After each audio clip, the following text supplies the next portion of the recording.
আসসালামু আলাইকুম। আশা করি ভালো আছেন সবাই। আজকে একটা সুসংবাদ বা খুশির সংবাদ আপনাদের সাথে শেয়ার করার জন্য ভিডিওটা করলাম। আমার ইনকিউবেটরে ফোটানো টাইগার মুরগির বাচ্চা, সেগুলো বড় হয়ে তাদের মধ্যে থেকে এখন ডিম দেওয়া শুরু করেছে। অর্থাৎ ডিম থেকে ফুটানো বাচ্চা সে ব্যাচ বড় হয়ে এখন তারা নিজেরাই এখন ডিম দিচ্ছে, ডিমে চলে আসছে।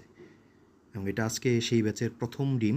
ডিমটা খুব ছোট, কারণ এই প্রথম ডিম। এটা আস্তে আস্তে ডিমগুলো সময়ের সাথে বড় হবে। তো ব্যাপারটা আমার কাছে খুব আনন্দের, যেহেতু নিজের বাচ্চা, নিজের ঘরের বাচ্চা, সেগুলো ডিম দিচ্ছে, ডিম দেওয়া শুরু করেছে। এটা খুব আনন্দের।